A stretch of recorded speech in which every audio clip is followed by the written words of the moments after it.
Initially, I didn't really expect to see any distinct and lingering traces remaining after the events of almost 100 years ago. We expected to see some monuments and maybe some graves, something like that, and perhaps some information in the museums about the events that transpired here. But we are faced with a real conundrum, because really, almost nothing is left.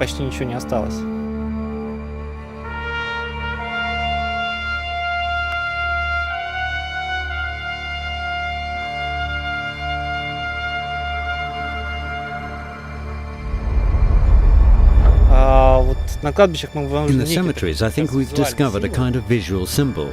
There were two graves, identical in shape, with metallic signs, but the names are not visible. They're too old.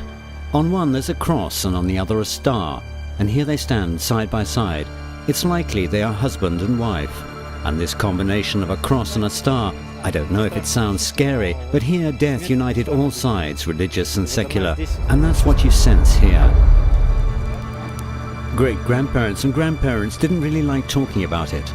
Perhaps they were a little ashamed, because there's nothing particular to be proud of. In fact, they killed each other for some idea they weren't really very clear about. Moreover, people often changed their beliefs.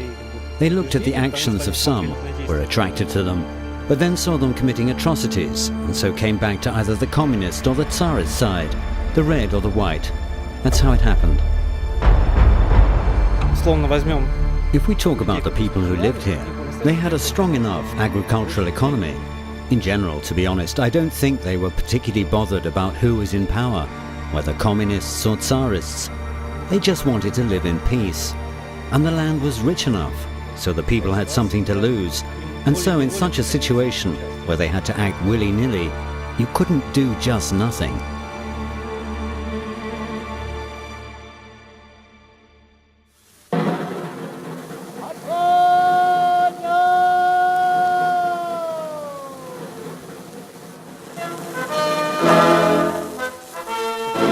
For example, even now, driving through these places, anyone can be inspired, whether historian, museum director, or just an ordinary person, to simply remember these events, actually to want to remember something.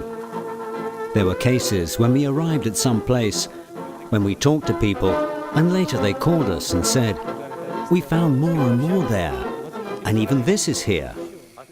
This process causes people to remember something, and I don't know, somehow to analyze it. And it's not about conflict. As one local historian told us, it seemed back then they were presented with a choice perhaps. However, we now know what all that led to. We understand there is no right side.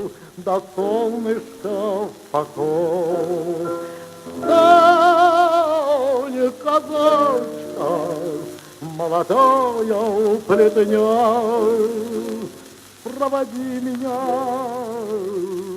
до солнышка.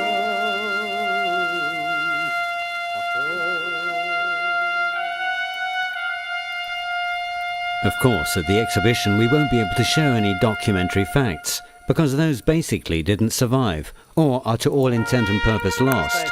Generally speaking, we should make people remember something about their personal history, their family history, and so on. Actually, I think it is our responsibility, how to reassess all these events, so they don't lead to something similar in the future.